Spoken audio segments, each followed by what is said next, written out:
What's up, guys? Today we're going to take a look at my GP Blades custom Bowie. Now, believe it or not, GP Blades is a one-man operation. His name is actually Griff. He's a 27-year-old knife maker out of Maryland.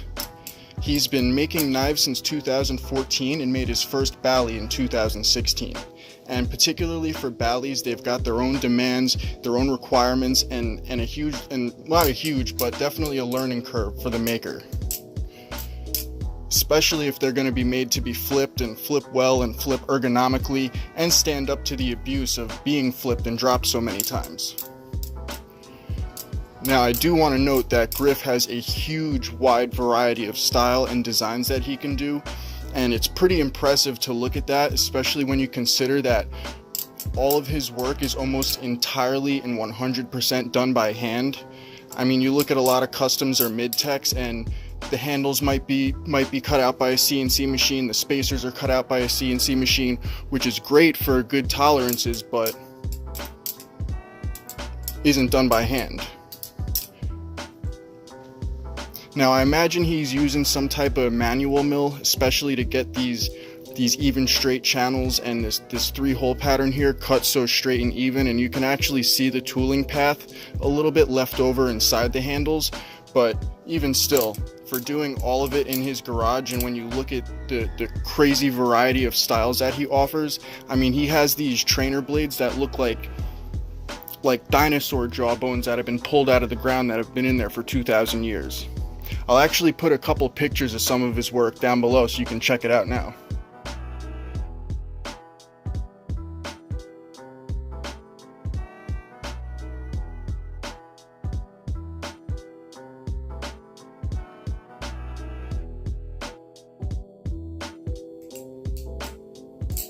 Now, just about every single Bally that comes from Griff is 100% hand-built to spec.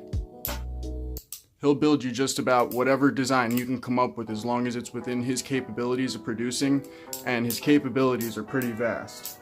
Though I haven't seen him do too much with tank pins, and I did see he just started using bearings recently in his pivots. But as far as mine goes, I specifically asked him for this recurve Bowie style blade and this particular channel and hole pattern in the handles. It's got 6AL 4V titanium handles, anodized bronze. Same thing with the spacers, anodized to match. D2 steel blade.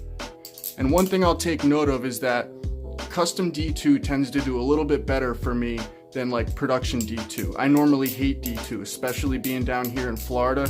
The heat and humidity can get pretty brutal, and corrosion resistance is a big deal to me, but I've carried this on some pretty hot and humid days and doesn't show any signs of rust spots or corrosion or anything, so I don't know, D2 is just a little better, at least custom D2.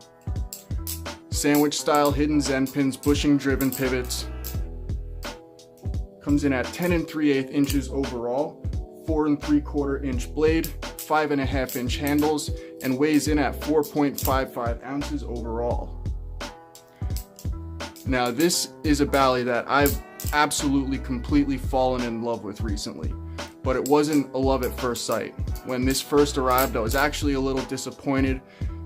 There was some obvious blemishes and marks on the blade, like these weird black smudges. I don't know if it's leftover marks from heat treat, but that and the bushings weren't tuned the best. They were lapped just a little bit too small, and the washers that were used in the pivots were a really small outer diameter, so took a little bit of TLC, but after I got it to where I wanted it, I've absolutely fallen in love with this Bally. But I'll show you a couple of the blemishes, and then we'll talk about what I did to remedy it.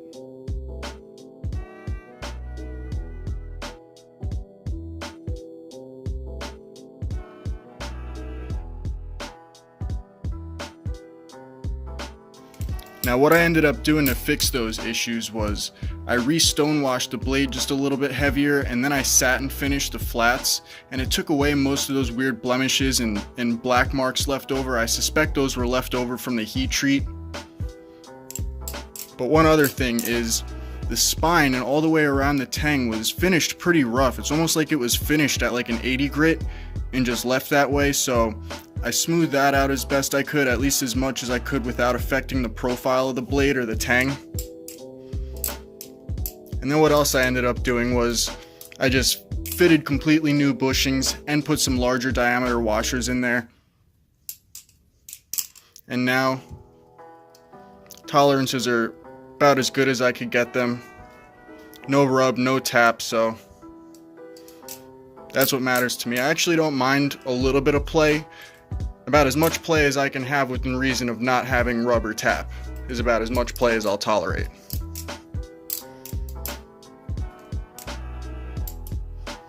But after smoothing those things out and refining those couple little things, this turned into a truly wonderful Bally. I just hope that it was only mine that arrived with those blemishes and other people's didn't, because I've said this on other videos that even though I may have the capability and the know-how to fix those things and remedy those situations, not everybody else does, and not everybody should have to on an expensive custom or mid-tech Bally. And I don't want to beat a dead horse. I've talked about that on other videos, so I'll just leave it at that. With a little bit of TLC, this turned into a completely wonderful Bally, and that's part and parcel to why I fell in love with it. It wasn't love at first sight, and that's the reason why.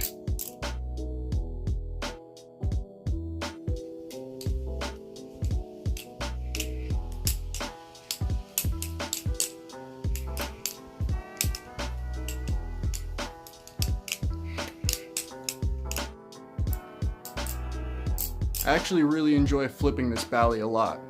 It's got a pretty neutral balance, almost bordering on blade heavy, which for me is a change of pace, because if I have a say in the matter, I'll typically go for a Bally that's got just a little bit of handle bias. As I've been flipping for longer and longer, getting just a little bit better, my taste is changing and evolving, and lately I don't mind neutral Ballies so much, actually preferring them at times. Now this Bally's got a very long blade to handle ratio, which partly contributes to the balance that it does have. Also with this stout recurve profile, there's a little bit of extra weight hanging towards the tip of the blade. Don't get me wrong, you could definitely use some larger or longer spacers, because even though they're full length, the ones that are in here are just a little bit small, a little bit short. Or maybe I'd like to even see have some brass spacers made. It would probably match the anodization and would add a little bit of extra weight to the handles and improve the balance. The channels that are in this handle, I do also wish they were just a little skinnier, maybe a little shorter, keep some of that weight in the handles. And the slabs that GP uses for his handles are just a little bit thin. I'd like to see some thicker titanium slabs used for his handles. Make them just a little bit more comfortable and balanced a little bit better. Now these 3 holes that are cut into the handles, you can't really feel them. They don't give any tactile feedback. They're mostly just aesthetic. And I will also note that this is probably one of the least pinchiest Zen pin Ballies I've ever flipped. I mean, the nipple, the tang, I don't really get any pinches at all whatsoever with this Bally. Although having the balance that it does have can sometimes make rollovers a little bit unpredictable at times. Fans can tend to like over accelerate on me at times. Although the weird thing is that because it's got this extra like weight hanging towards the tips, chaps are still nice and sticky for me. Chaps don't give me any issues, but rollovers and fans, they can become a little bit unpredictable at times. But not all that much unpredictable to where you can't adjust for it, because after just a few minutes of flipping this, my hands and muscle memory adjusts to it and can get right on with it. Now $500 for a complete custom hand-built to spec is not a bad deal at all. And despite the blemishes that mine arrived with, it actually went on to become one of my favorite Ballies in my whole collection. And much like any other maker, as we continue to support him and he continues to keep making knives, Griff's process, his style, his technique, it's all going to improve. It's all going to get better and better. and the crazy variety of style I've already seen from him so far, it's actually pretty impressive. I'm excited to see what comes down the line from him. And even as a flipper, although I did have to replace the bushings and washers on this particular knife, after doing so, kind of blew me away as a flipper. Kind of changed my opinions on how I feel about neutrally balanced ballies. But guys, his work is definitely worth checking out. I'm going to link his Instagram down below. If you guys like what I'm doing, if you like my channel, if you like these reviews, drop a like, subscribe. But other than that, I'll catch you guys next time. Peace.